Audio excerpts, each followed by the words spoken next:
Hello. My name is SJ or Sarah Jane or Sarah, whatever you want to call me. All of those work. I work at a company called Keen.io out of San Francisco, and today I'm going to be talking to you about inclusive community engagement strategies. And I have to say, I didn't know how much of a theme this would be today, and I'm just so thrilled about it. And I feel like a lot of the content that I'm going to cover really loops really nicely with a lot of the conversations that we've had already. So let me just start with a question for everyone. Raise your hand if you identify as a developer. Cool. So I know that this is a developer relations conference, so I was assuming the majority of us would. You notice I did not raise my hand, however. So what I'm going to do is show you a definition from the Oxford Dictionary, a person or a thing that develops something. So let's try this again. Raise your hand if you identify as a developer. Hooray. So basically what I'm trying to get at is that I realize that there's major differences between those of us who code and those of us who don't. But as developer relations and community people, we're really all building the same kinds of things, particularly relationships. So I consider myself to be kind of in more of a developer adjacent role. My job for the last 6 or 7 years has been to understand the differences and similarities between developers and non-developers. Really, my observation has been over this last 6 or 7 years that audiences are fundamentally becoming more technical, from developers all the way through consumers. In the last 5 years or so, we've seen a real democratization of code. Developer skills are no longer the sacred domain of a select few tools. So tools like Codecademy, Khan Academy, Coursera, of course, boot camps like Galvanize, Ada Academy, Hackbright, and of course, like simple YouTubing and Googling yourself to self-knowledge have educated developers in a way to meet market demand like never before. There's even tools like Zapier and If This Then That that allow consumers to take advantage of what have historically been developer tools. So our community strategies, be they for developers or B2C audiences, need to be inclusive of all of these skill levels. So most of us here are developing strategies that increase developer adoption and retention, and most of my talk will focus on that. But I'd like you to all keep in mind that audiences are becoming more sophisticated, and they deserve to be recognized as such. So I just want to give you a little background. I started at a company called Context.io in 2011. And at the time, leaders in the developer relations space, companies like Twilio and SendGrid and Mashry, were kind of referring to marketing as being a bad word. The assumption was that developers correlated marketing with being manipulated. Now that audiences are becoming more technical, I'd like to propose that our audiences are becoming more sophisticated, and we should just holistically reject manipulative marketing tactics that may have once been effective. So how does this comprehensive, more inclusive view of community and developer or non-strategies impact our engagement work? So again, answers to these questions are going to be colored largely by my experience working with developer audiences. But really, I think we're kind of all working on two fundamental areas that are pretty broad, but kind of cover a lot of the work that we do. So the two areas where I feel like I do a lot of work are in events and content generation. Our days and our nights and even our weekends are filled with attending and sponsoring and organizing and speaking or planning events. And the rest of our time is spent on building out amazing content for developers like docs and blog posts and SDKs, libraries, developer profiles, sample apps, and of course, never-ending email. Each of these areas of engagement and the corresponding tactics have countless metrics. Number of API keys or tokens generated, number of apps built, number of active devs, time to first hello world, number of attendees, and so on. But what if instead of focusing solely on these output metrics, we spent some time focusing on how our community was actually feeling? So this is kind of an interesting thing for me coming from an analytics company, but the way I like to approach engagement strategies has been like looking at the way my community is feeling has actually almost always impacted financial ROI and other metrics positively. I do have a few examples of times where I've lost touch with how our community was feeling, and I saw how that negatively impacted our metrics. So I won't be talking too much about actual metrics and ROI today, since a lot of the other talks today have talked about it, and we're going to have a great closing panel that's going to be covering these metrics. But what I want to talk about is kind of an alternative way and an alternative lens to view your engagement strategies and how you go about selecting them. I do recognize, of course, the intrinsic value of return on financial investment in business, but personally what motivates me as a community professional is the impact that I can make on people's lives. Do they feel welcome and included in our community? Do they feel heard and understood? And are they inspired to build amazing things? So as I've worked towards these more qualitative goals, financial ROI has almost always followed. So just a little background on who I am. I started my online career in marketing back in 2004. My first job was doing affiliate marketing for a gambling company, which taught me a lot and was a little bit soul-sucking. I then had a few different jobs doing everything from forum community management. I worked at an SEO agency doing account management. Eventually, I kind of started to get tired of what I referred to before as kind of being this manipulative vibe in more traditional online marketing. By some weird stroke of luck, I don't really know how it happened, but I was offered a role to lead developer marketing and community for an API startup out of Montreal called Context.io. At the time, I had no idea what an API even was. I had to build our developers community from scratch despite my lack of knowledge. So what I did was I went to trusty Google. I Googled and Googled and Googled again. I identified a series of mentors and experts, people that I'm still really close with today. And I attended a ton of meetups. We were lucky at the time that we got a government grant from the Canadian government to spend some time in Silicon Valley. And at the time, I was very lucky to be able to attend a lot of really great meetups and events and met some of my mentors at that time. Eventually, that exposure allowed me to launch a press campaign. I rolled out our docs, I rolled out our blog, and I spent the summer of 2012 and 2011 evangelizing Context.io at developer events all over the US and a little bit in Canada too, of course.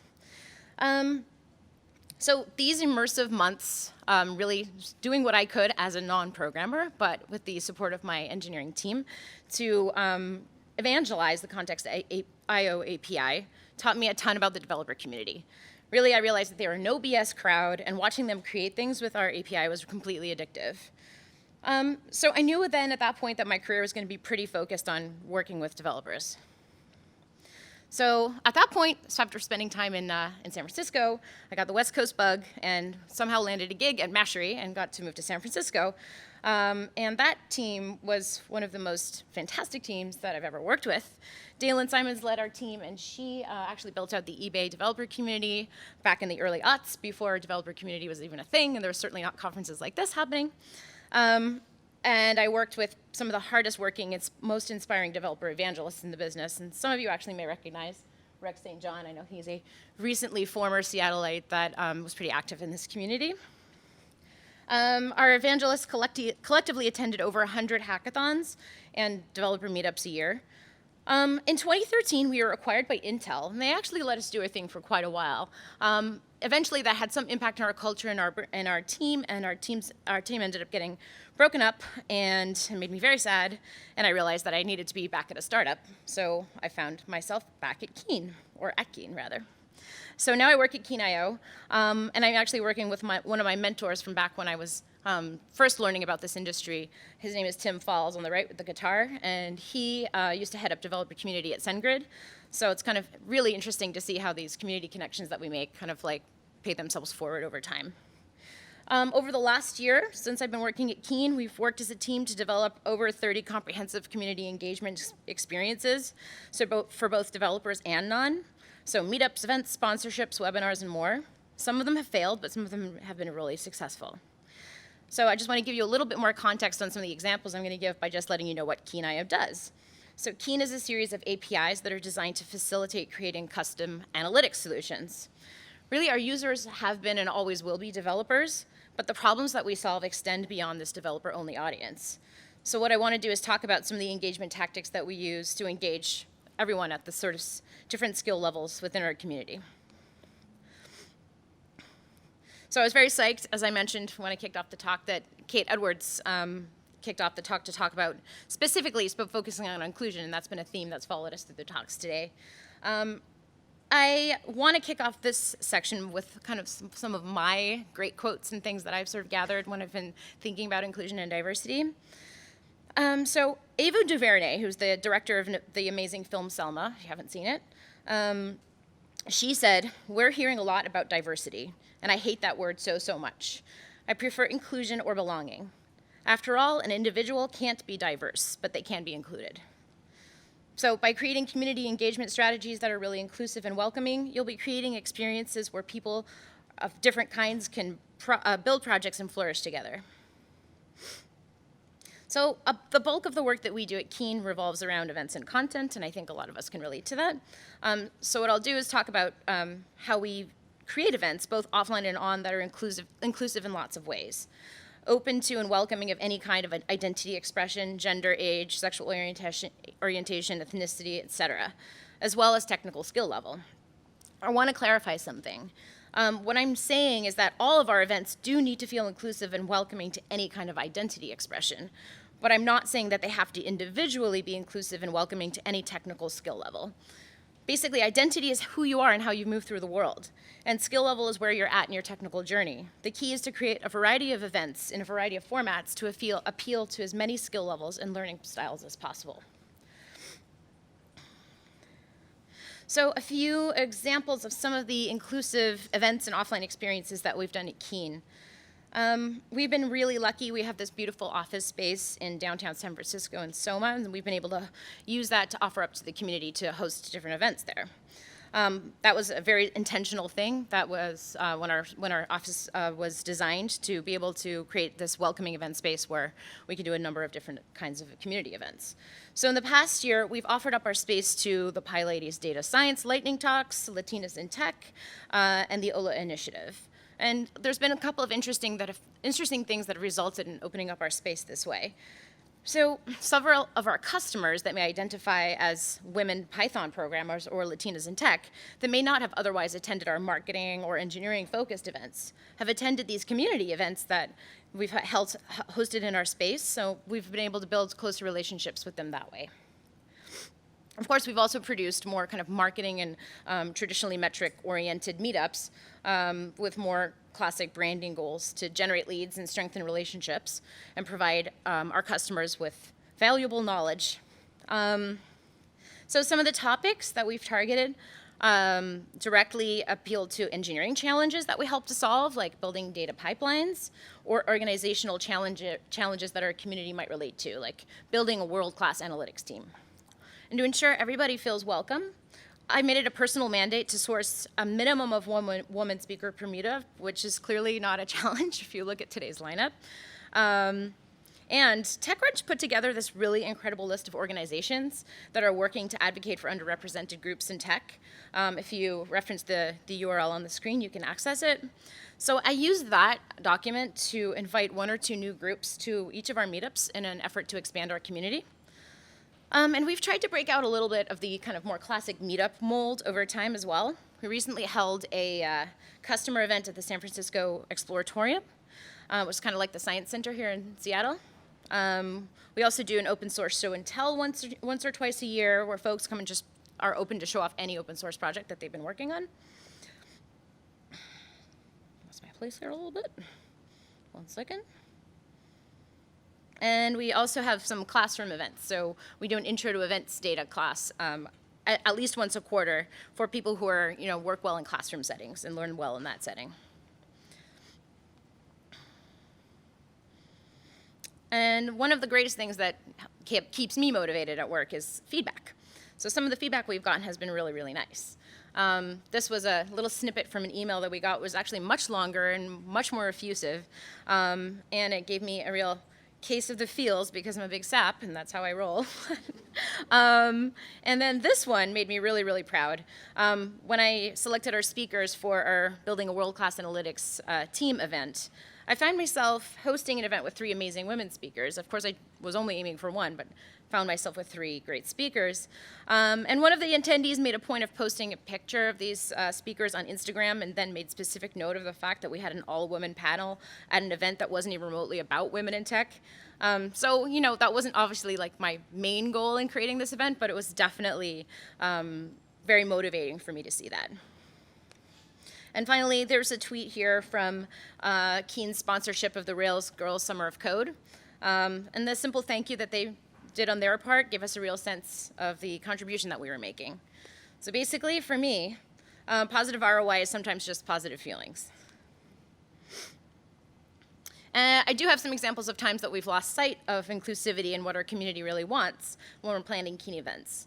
In April, we strategized about an event where we would invite some folks to come into the office and show off some of the cool discoveries that they'd made with analytics and data. Our hope was that this event would attract product managers, engineers, and marketers alike. And the examples that we used were all sourced from the Keen community, although we did intend to inspire our audience that way. Unfortunately, that event kind of fell flat. It was ultimately too broad and too self-serving. There couldn't be any real value or knowledge sharing without any specific scope. And just by using Keen examples, it appeared to be just a celebration of Keen and not a celebration of data discovery.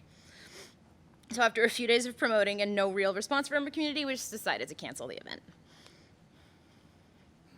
So I'm going to talk about inclusivity when it comes to planning our online events. What we're really trying to do with these online events is reach broader audiences and address different learning styles. So we've created webcasts for our open source tools, we've created webcasts for our tutorials, integrations, and several product walkthroughs as well. And we know that many people are visual or auditory learners. So even though they're extremely technical, they maybe won't learn as quickly by simply accessing our docs and going through our docs. So we also make a point of recording most of our meetups and making those recordings easily available to our community. That can sometimes be expensive in San Francisco with all these fancy video production agencies, but we hired a student who's trying to build out his photography portfolio, and he does a fantastic job. So don't be convinced that you need to hire the expensive video production companies. A little bit more about some of how we work on making our content more inclusive at Keen. Again, we repurpose all of our content in multiple formats. So we have a meetup, we'll create a video around it, a blog post, a webcast, and if it's more technical, we'll create a guide. We have a few topic channels on our blog that have drawn in some interesting audiences. One is a series of blog posts that are brutally honest look at startup life. We've written about failure a bunch, failed pitches, failed ideas, failed organizational experiments. Our blog is actually called Radical Transparency, so you can see all of the themes coming together today. It's kind of cool. Keen has, as a result of this, attracted lots of startups into our community. That transparency has actually resulted in a deeper sense of trust and investment among our startups. They kind of understand that if we're going to let them know what's up, and we're all in this together. We also have a series of deep dive technical posts that are really great with that our developer community really loves. At Keen, we process an insane amount of data, so the challenges from an engineering perspective and scaling challenges are really interesting. Several of those blog posts have actually helped us kind of attract some of our most talented engineers. And also our people team at Keen is amazing. They write multiple posts about effective communication techniques, organizational structure, and emotional intelligence. And as a result, we've had a great deal of interest from HR and organizational management communities. So it may seem that these audiences are kind of separate, but they do intersect more often than you'd imagine. And every time that happens, it enriches our community a little bit more. Yes, so one final point about content. If you want to make all people of all kinds to feel welcome in your community, then you have to make sure they can see themselves in your content. Women of Color in Tech is a great group that has made a tremendous resource available to tech companies, or anyone really. They're just stock images of people of color, largely women identifying, working in tech settings that you can use with attribution. So just Google #WOC in Tech Chat, Flickr, and you will find them right away. We use these images in our tweets, on our event pages, and obviously in our presentations, and I'm very, very thankful that they exist. So I just want to say one last thing about diversity before I move on. I've avoided that word in this talk just because the conversation in tech lately has been kind of making this word diversity become a task that tech companies feel like they have to do. And the fact is that facilitating a diverse and inclusive community is necessary in order for businesses to innovate and perform financially. 2 weeks ago, I went to the Code 2040 conference. Carla Monteroso, who's the vice president of student programs there, presented this slide, and I apologize for the image quality. It's actually a screenshot of a tweet of a picture of a slide, so that's why it kind of looks like that. Code 2040, for those of you who don't know, is an engineering fellowship for students of color, named as such because by the year 2040, people of color will no longer be in the minority, and the tech industry simply must catch up to this reality. Another great quote, Dave McClure, the founder of 500 Startups, once said that he does diversity for greed and not good. So the bottom line is, if you're working on diversity and inclusion, don't give yourself a pat on the back for doing the right thing. You're really just doing what it takes to remain a relevant, innovative, and dynamic business and community now and in the future. So I've talked about how to make your events and content inclusive. So now I just want to talk a little bit about empathy and how you can use it to foster it throughout your community through events and content. So too often, companies are so focused on their own goals for growth that they fail to check in and see if that focus actually reflects what their community is feeling. The data discovery night example that I gave you before was an example of us failing to check in with our community. Really, we were just trying to impose what we wanted in our community without checking in with them first. Luckily, there are lots of ways to check in with community, and as developer relations professionals, we're probably pretty good at this already. So if you want your community to feel explicitly safe and included, one of the first things that you can do is to state it as such through a code of conduct. We recently rolled out our Keen Code of Conduct, and while it's actually an homage and patchwork of many fantastic codes of conduct, such as the Geek Feminism Code of Conduct and the Lady Nerds Code of Conduct, the patchwork that we put together was a pretty intentional reflection of Keen's community needs.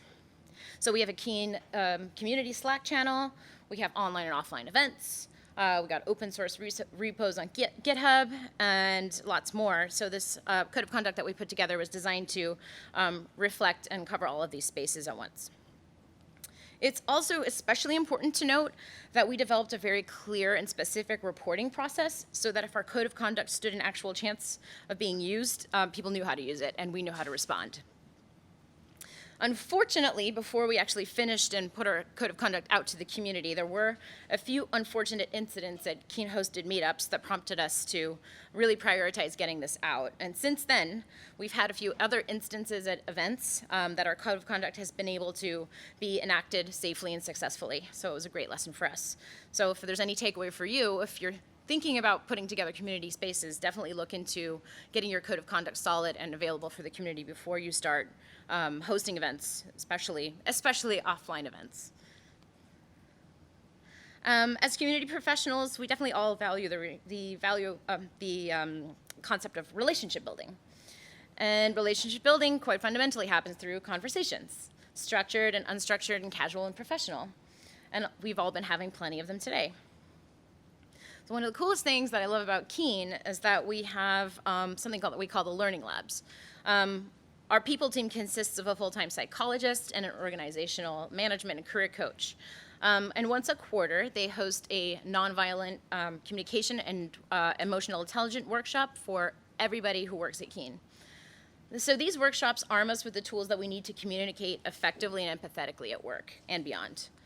We've also started to host these publicly, and we're planning on doing our first remote one soon, so please get in touch with me if you want to learn more about it.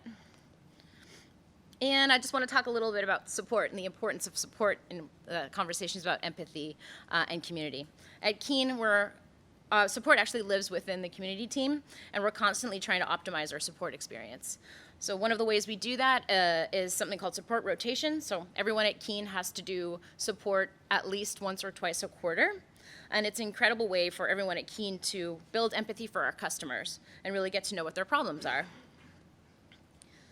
We offer support through a variety of channels: email, direct chat, through intercom, through our dedicated community Slack. And again, we do this to offer this for different communication styles to kind of foster empathy. Anyway, nothing really beats face-to-face conversations after all. That's partially why we're here today.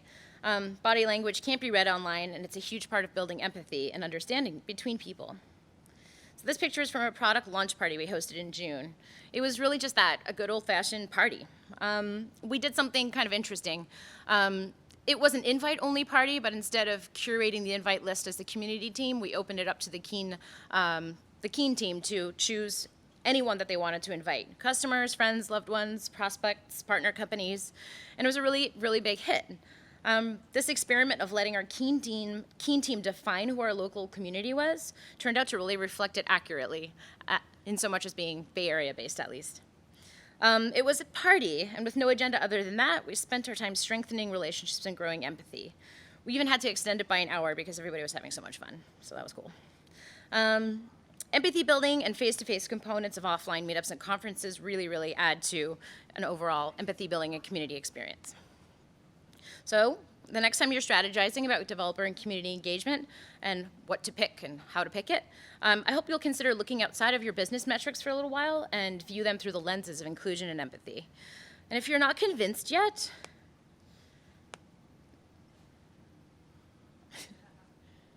I'll let JT. It may not be 2015 anymore, but it's even more reason why there should be no question. That is it. Thank you.